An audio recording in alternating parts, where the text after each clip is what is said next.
Chers auditeurs, Shalom Vracha. Secoue les Ilushma de mon beau-frère, Reb Tzvi ben Pinchas, Zichrono Livracha. Ce Shabbat est le Shabbat Parashat Chukat en dehors d'Israël et Balak en Israël. Et on étudiera le 5e chapitre des Perkei Avot. La Parashat Chukat a 87 versets, Paz, Psukim. Le mot Paz signifie or pur. Et l'un des simanim de cette paracha est Uzi, ma force, Hachem est ma force. La paracha commence par les mots Zot Chukat Torah, voici le décret de la Torah. Et juste après, elle traite le sujet de la vache rousse, la para adouma. A priori, la Torah aurait dû dire Zot Chukat Apara. Ceci est le décret de la vache rousse. On pourrait expliquer que la para adouma est le chok, le décret par excellence. Parmi tous les chokim de la Torah, incompréhensible pour Shlomo HaMelech, le roi Salomon, et même pour Moshe Rabbeinu, jusqu'à ce que Hachem lui dévoile sa signification profonde. En effet, ce n'est pas un sacrifice, car on ne l'offre pas sur l'autel, le misbéach. Elle n'est pas préparée dans le temple, mais en dehors des 3 campements. Pourtant, la Torah la désigne comme un sacrifice expiatoire, chatat. Elle est inclue dans la catégorie des kodashim, des sacrifices saints. D'autre part, le Kohen qui préparait les cendres de la vache rousse devenait impur jusqu'à la nuit, alors que le Kohen qui aspergeait les cendres de la vache rousse, mélangées à de l'eau vive, de l'eau de source, restait pur et purifiait les personnes de l'impureté de la mort, qui est une conséquence de la faute de l'arbre de la connaissance du bien et du mal par Adam et Chava. À Matan Torah, la mort fut annulée, mais à cause de la faute du veau d'or, la mort fut à nouveau décrétée, avec l'impureté qu'elle implique. Les cendres de la vache rousse furent ensuite utilisées pour réparer partiellement la faute du veau d'or. La vache vient nettoyer ce qu'a fait son veau, en purifiant de l'impureté de la mort, sans pour autant arrêter la mort. Une autre explication de Zot Chukat Torah est que toute la Torah est en fait un chok, un décret. Même les mishpatim, les lois qui nous paraissent naturelles et logiques, transcendent en fait notre intellect. On doit regarder le monde avec des yeux de Torah, et en particulier avec des yeux de Torah Tageoula. Le monde existe car la Torah l'affirme. Comme il est écrit au début de la Torah, Bereshit bara Elokim, et Hashamayim, ve'et haaretz, la neige est blanche, car un verset, Isaïe chapitre 1, verset 18, l'affirme. Im yu chataichem kashanim, kasheleg yalbinu. Même si vos fautes sont rouges comme l'écarlate, ils peuvent devenir blancs comme la neige.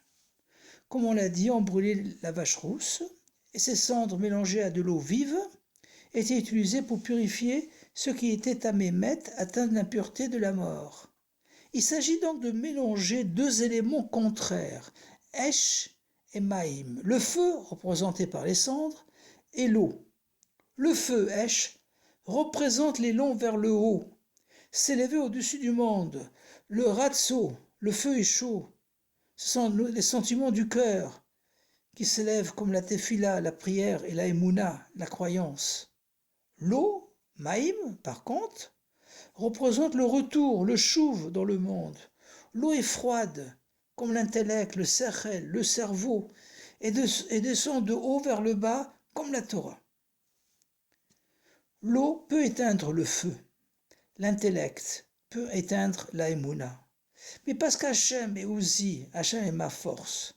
Uzi étant le siman de la paracha Chukat. On peut associer ces 2 éléments opposés, Esh ou Maïm, pour réaliser Shamaïm, et avec un cœur d'or pur, Paz, crier à la fois Admatai et Yechia Melech, jusqu'à quand va durer cet exil, et vive le Rabbi Melech HaMashiach. Le mot Chukat vient aussi du mot Chakika, gravé, que nous méritions donc que tous les enseignements et directives du Rabbi, le cerveau et le cœur, moach velev de notre génération, dernière génération d'exil et première génération de la délivrance, soient gravés dans notre cerveau et même dans notre cœur, même s'il est dur comme un rocher, car le Rabbi, avec son amour infini du prochain, son Ahavat Israël exceptionnel, sait comment parler même à un rocher. La paracha Balak lut ce Shabbat en Israël à 104 versets. Et son siman est Manoach. Or 104 égale 4 fois 26. Et 26 est la valeur numérique du nom Havaïe, Yudke Vavke, mais aussi la valeur numérique des 3 lettres, les 2 Yud et le Vav, qui constituent la lettre Aleph. Lettre qui transforme la Gola, l'exil, en Geoula, la délivrance. Or, d'après la Kabbalah, il y a 4 niveaux dans le Aleph. Le premier niveau est celui de Aloufo Shel Olam, le dirigeant, le roi de l'univers. Le deuxième niveau est celui de maître. Aleph signifie enseigner, Alfinan, Ulpan, enseigner la loi écrite, la Torah, et la loi orale, la Gemara et la Halacha. Le troisième et quatrième niveau sont les 2 niveaux du mot Pélé, mot obtenu en écrivant les 3 lettres du mot Aleph, Aleph Lamed P, à l'envers. Pélé signifie extraordinaire et merveille. Il s'agit de la Kabbalah et de la Chassidut.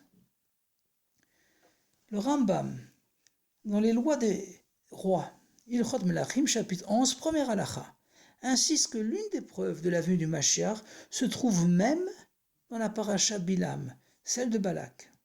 En effet, dans cette paracha, Bamidbar, chapitre 24, verset 17, Bilam, le prophète des nations, affirme que Er'enu velo ata, ashurenu velo karov, darach kochav mi-Yaakov, vekam shevet mi-Israël.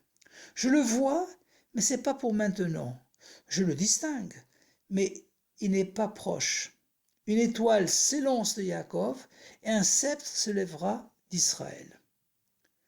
Le Rambam précise que Bilam prophétise qu'il y aura 2 Mashiach. Le premier est le roi David, Darach Kochav mi-Yaakov. Et le deuxième sera un descendant de David, un descendant de Shlomo HaMelech, qui nous délivrera de ce 4e et dernier exil, Vekam Shevet mi-Israël. La Gemara nous apprend que ce verset est aussi une allusion à l'étincelle du Mashiach qui est dans chaque juif. Et la Chassidut explique qu'il s'agit du 5e niveau de l'âme, de la Neshama, appelé Yechida Shebenefesh. Lorsqu'on accède à ce niveau de l'âme, on accède à Mashiach. Manoach, le siman de la paracha Balak, était le père de Shimshon Agibor, de Samson, célèbre pour sa force. Bien qu'appartenant à la tribu de Dan, qui pratiquait alors l'idolâtrie, Manoach a réussi à surmonter ses tentations d'idolâtrie et était devenu un tzaddik et un prophète. D'ailleurs, son nom Manoach signifie repos. Il a mis son Yetzer Hara au repos et a mérité d'avoir pour fils Shimshon, qui a commencé à délivrer Israël du joug des Philistins. De même, chacun d'entre nous, en surmontant toutes sortes de tentations d'idolâtrie dans le sens large, pouvons dévoiler notre Yechida et accélérer la venue du Mashiach. On peut se demander pourquoi on a besoin aussi de Bilam, prophète des nations, pour nous annoncer la délivrance messianique, alors qu'on a nos propres prophètes, à commencer par Moshe Rabbeinu, et les prophètes des 24 livres saints, des Chavdalet Kitvei Kodesh de la Bible. En particulier le prophète Yeshaya, Isaïe, le prophète de la Géoula. Pourtant, le Rambam insiste sur la prophétie de Bilam.